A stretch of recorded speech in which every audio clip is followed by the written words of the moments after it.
Ne va surtout pas au Japon en 2025. J'entends cette phrase de beaucoup d'influenceurs qui parlent du Japon. Et moi, je pense totalement l'inverse. 2025 est la meilleure année pour aller au Japon. Je t'explique pourquoi. Ces influenceurs pointent du doigt le surtourisme et l'exposition universelle qui aura lieu à Osaka du 13 avril au 13 octobre 2025. Alors oui, 2024 a été une année record pour le tourisme avec 30 millions de touristes au total et le gouvernement japonais attend 40 millions de touristes sur 2025 dont 28 millions de visiteurs pour l'exposition universelle. Je vais vous dire pourquoi 2025 est selon moi la meilleure année pour partir au Japon. Tout d'abord parce que comme on vient de le voir, la tendance est à l'accroissement du tourisme. En 2025, il y aura moins de touristes qu'en 2026 et ainsi de suite. 2025 est donc la meilleure année de ce point de vue-là pour aller au Japon.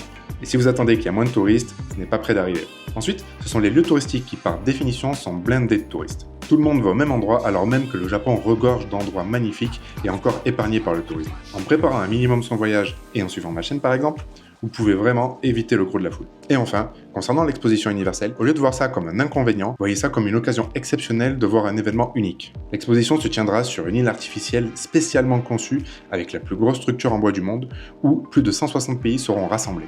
Franchement, ça n'arrive qu'une fois dans une vie. Voilà pourquoi, selon moi, 2025 est la meilleure année pour aller au Japon. Si vous avez envie de prendre vos billets, n'hésitez vraiment pas. Allez visiter le Japon, vous ne serez vraiment pas déçus. N'hésitez pas à me dire en commentaire si vous avez prévu d'y aller cette année, ou si vous craignez justement le surtourisme. En attendant, je vous dis, prenez soin de vous, et à la prochaine.